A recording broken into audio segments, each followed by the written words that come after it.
بسم اللہ الرحمن الرحیم. انا للہ و انا الیہ راجعون بولوں گا. اور افسوسناک خبر ہے اس وقت کہ جب تمام پاکستانیوں کے دل تڑپ رہے ہیں کہ جو ہمارے کروڑوں لوگ اس وقت مشکل میں ہیں اور کھلے آسمانوں کے نیچے ہیں اور بہت بڑی تباہی ہے سیلاب کی, اور اس کے اندر پورا سندھ کہہ لیں, پنجاب, جنوبی پنجاب, بلوچستان, یہ میرے ساتھ بیٹھے ہوئے ہیں بھائی. اور ان کا جوان سال بیٹا 24 سال کا ابھی منگنی ہوئی تھی اور 1 سال بعد اس کی شادی ہونی تھی. اور آپ اس کی شکل دیکھیں, یہ رہے بچے, یہ 2 لڑکے. انہوں نے پوری اپنی کچی برادری سے, لیاری میں ان کی پوری کمیونٹی ہے, وہاں سے انہوں نے راشن جمع کیا اپنے ان بھائیوں کے لیے, پریشان حال فیملیز کے لیے جو اندرون سندھ ہیں. اور یہ راشن لے کر یہ دونوں بچے, ایک جڈو میں رہتا ہے اور ایک کراچی میں, دونوں کراچی آئے. وہ جڈو والا لڑکا بھی کراچی آیا. انہوں نے راشن جمع کیا. آپ ان کی پرسنالٹی دیکھیں یار, ان کی شکلیں دیکھیں, خدا کی قسم. انہوں نے دل لگا کے دن رات جاگ کے راشن کا ایک ٹرک پورا کیا, یہاں سے لے کر نکلے. ابھی یہ گلارچی پہنچے تھے جڈو سے 1 گھنٹے پہلے کہ ٹرک گر گیا, دھنس گیا. جب ٹرک گرا تو یہ ٹرک کے اوپر تھے, تو یہ گرے, ان کے اوپر سارے راشن کے بورے آ گئے. اس کے بعد یہ پانی میں ڈوب کے ان کا یہ جاں بحق ہو گئے, یہ شہید ہو گئے.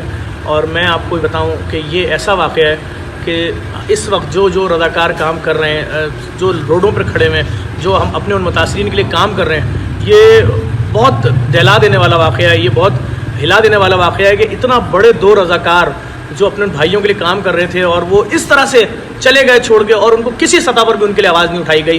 نہ نیشنل ٹی وی پہ ان کے لیے آواز اٹھائی گئی, نہ کسی ٹی وی چینل نے ان کے لیے آواز اٹھائی, نہ ان کے گھر پہ کوئی وزیر منسٹر چل کے آیا, کسی نے ان کو نہیں پوچھا. اور یہ کون لوگ تھے؟ انہوں نے کہا ٹھیک ہے, اگر ان تک کھانا نہیں پہنچا, جن کی ذمہ داری تو انہوں نے نہیں پہنچایا, ہم لے کر جائیں گے. اور وہ بیچارے خود ہی دنیا چھوڑ کے چلے گئے انہیں راشن کے بوروں کے نیچے آ کے. مجھ تک خبر پہنچی اور میں لازم بات ہے, میں کیسے نہیں آتا. میں انکل, میں پورے کراچی کی طرف سے آپ کو تعزیت پیش کرتا ہوں, میں پورے پاکستان کی طرف سے دیتا ہوں, بلکہ آپ کی پوری کچھی برادری جو ہے ان سب کو ہم تعزیت پیش کرتے ہیں. اور آپ کے دونوں, یہ بیٹا اور جو اس کا دوست تھا, یہ دونوں ہمارے ہیرو ہیں.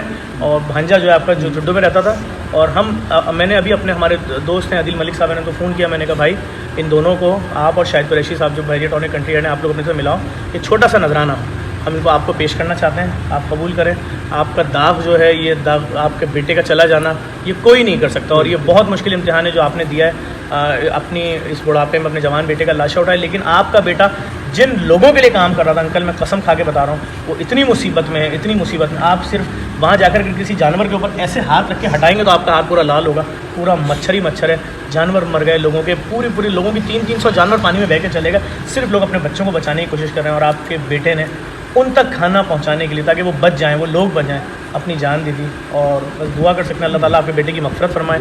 یہ دونوں بچوں کے لیے 10 لاکھ روپے کے, یہ آپ کے نام پہ بنایا عبد الکریم صاحب, 10 لاکھ روپے کا ایک. اور یہ دوسرا بچہ جو ہم اس کے گھر جڈو میں پہنچا دیں گے.